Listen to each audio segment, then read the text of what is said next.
Welcome to week 10, everyone. This is going to be our last set of overviews, so I hope you've been enjoying looking at some of these videos to help you with your information.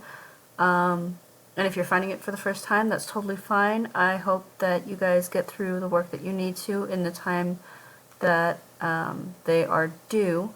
We are going to, I'm going to try and make it so that everyone turns in their work by Wednesday, June 3rd, so that way I can get all of that information kind of put together, so that way I can kind of be done or give you guys a little bit more information on Friday, because Friday is going to be our last day together. So let's get to it. For days 1 and 2, we are going to be evaluating expressions with parentheses. Now, the way that they have set this up for you is going to be through the tape diagrams that you guys know how to draw, that you guys have been working really hard with even before we went on break. So that's how I'm going to set this up. The first one we have, or the first problem that they kind of walked you through, was 1/3 times 23 minus 8. And what you're going to want to do is solve for the parentheses first. So I'm going to take my 23 and subtract it by 8. I'm going to give you guys a little bit of time, but not too much, to kind of solve this. So if you haven't solved it by now, 23 minus 8 is 15. Again, if you wanted to go through it yourself, then you could have paused the video, but I'm going to move through this kind of quickly because we have a lot of information to go through. So after that, I have 1/3 of 15. So 1/3 times 15, or for the most part, we kind of look at it as 15 divided by 3. So we're going to take our 15 and we're going to divide it into 3 equal parts. And remember that these equal parts are known as fractions. So I want 1/3 of this. So I'm going to go ahead and do all of my math to try and figure out what 1/3 of 15 is going to be.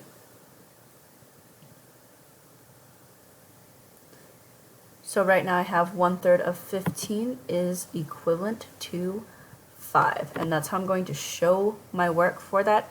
If you get to the part where you at least know what your total is and what you're dividing by, and you show me that information, I will be fine with it. If you get super confused, you can always reach out to me, ask me for help, and I will be there. Alright, so looking at problem number 1, I wanted to walk you through some of these so that way you had an idea of what you were working on. So problem number 1 has 2 different drawings, and I'm going to go over both drawings kind of so that way you have an idea of what you're looking for. So the first one says 17 plus 4, and it has this little squiggly line, and it has a box or a hole that is divided into 4 equal parts, and they want 1/4 of this total. So the first thing I'm going to do is I'm going to try and figure out what 17 plus 4 is, and then I'm going to divide that by 4. So 17 plus 4 is 21, and again we're dividing it into 4 because we have 4 equal parts here. You kind of just imagine that they're equal even though they don't look super equal right there, but you want to divide this by 4 and be able to find your answer. So 21 divided by 4 is going to be right here, here, here, and here.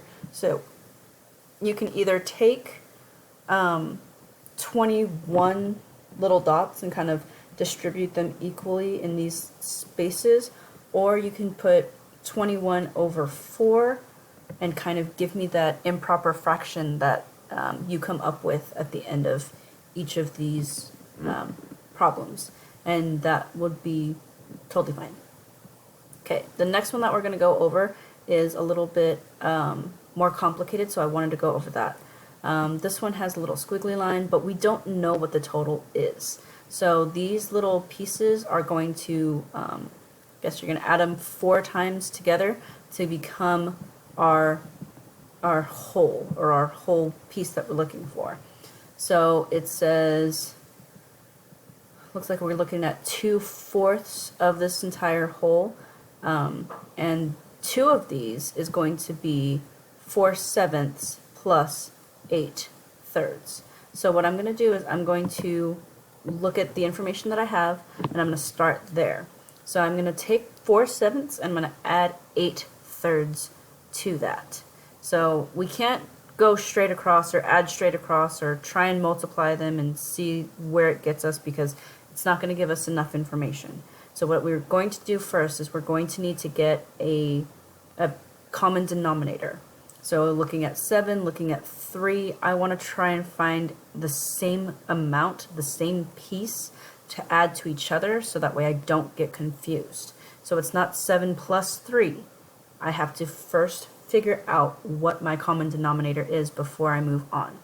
So for the most part, if I look at common denominators, I'm going to multiply 7 and 3 together to get me that common denominator. So 7 times 3 is going to give me 21. So 21 is going to be my common denominator, and I'm going to give you guys a little bit of time to figure out what the numerators are.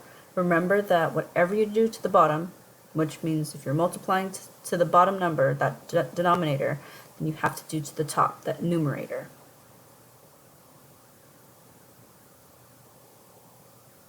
Okay, I know I don't give you enough time, but I'm going to go through this. If you need to pause, by all means pause. But I'm going to go ahead and go to the next part. So I have 4/7 plus 8/3 is equivalent to 12/21 plus 56/21. So I'm going to go ahead and take that information that I have, and I'm going to add that together. And again, I'm giving you 3 seconds.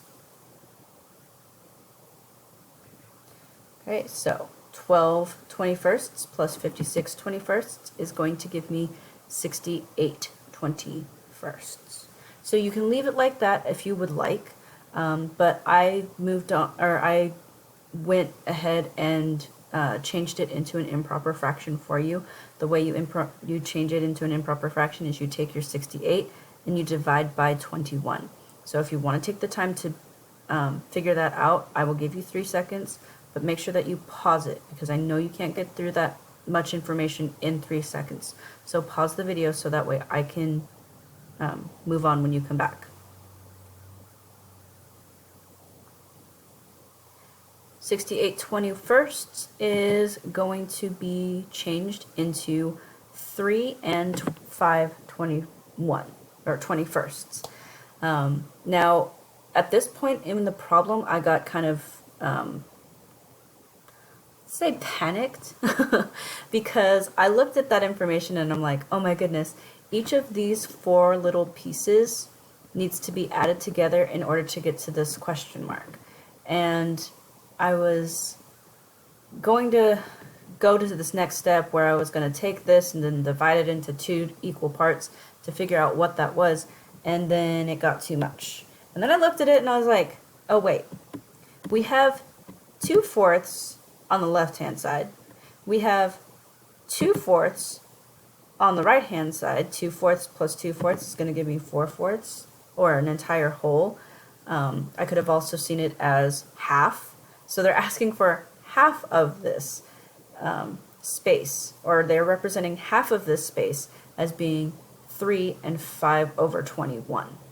So what I'm going to do is I'm not going to stress about that. I'm going to take this number and I'm going to add it to another set of this, because half of this equals that, so the other half is going to be the same exact piece, the same exact amount, and I'm going to go ahead and add those together to find my answer. Now, I haven't given you the answer for this one, but I'm going to let you work through this and figure the rest of this problem out.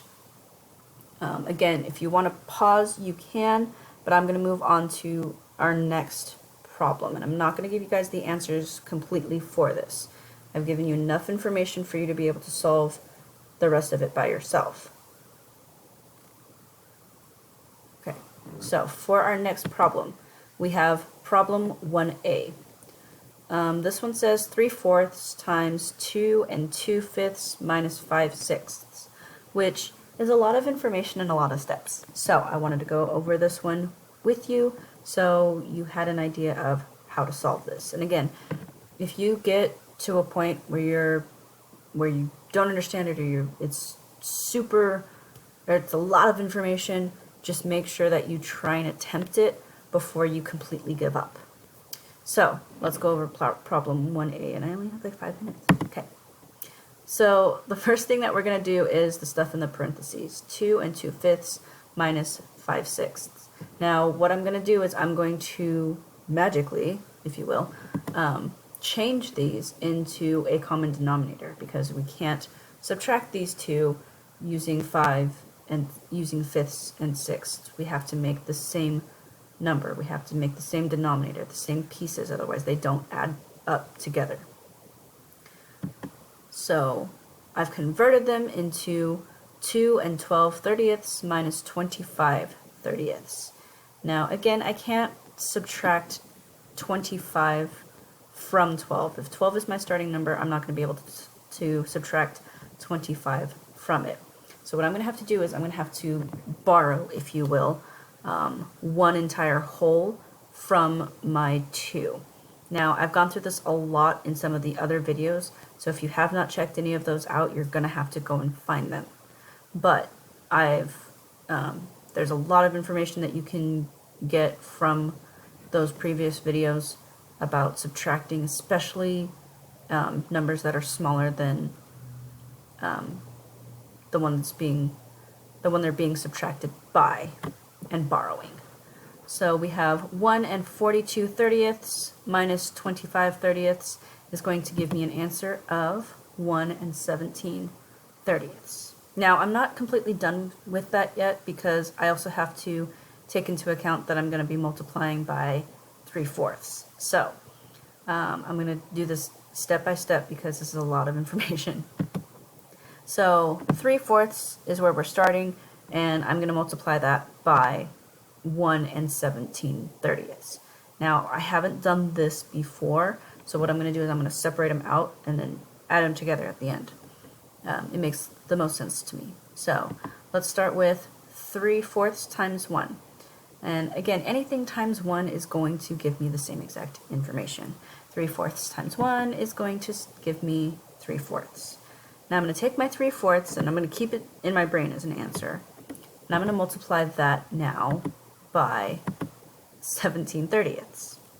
And if I look at that, I can't really, or I want to take out some information before so it doesn't get overwhelming. So what I see from here is that across here I have 3 and 30 that I can deal with. 4 and 17 don't really make a whole ton of information, but 3 and 30 is going to give me a little bit of a nice thing where I can take that part of it away. So if I take away my 3, I take away my 30, what I'm going to do is I'm going to divide by 3 in both of these cases. So my first one, my 3 is going to change into a 1, and my 30 is going to change into a 10. So now I have 1/4 times 17/10, and that's a little bit easier to multiply by. So now I'm just going to multiply straight across. We have 1/4 times 17, which is going to give me 17, and 4 times 10, which is going to give me 10. Now if I would have kept those numbers the same, they would have been bigger numbers, bigger complicated numbers that I did not want to have to deal with. So I've made it a little bit easier on myself by taking away familiar pieces. So I started off with my 17 over 40, and I know that I'm not done because remember back when we did 3/4 times 1, we had 3/4 left over. Now if I try and add these together, it's not going to happen. So what I'm going to do is I'm going to change my 3/4 to match up with 40, so that way I have a common denominator. And the easiest way I can do that is just by multiplying by 10.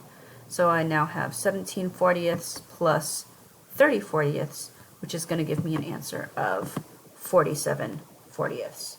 Now again, I'm not going to give you the answer because it's pretty easy from here. You should be able to solve it from here. Now that is all that I have for this week, and I have a time limit, so I will see you guys tomorrow. Bye.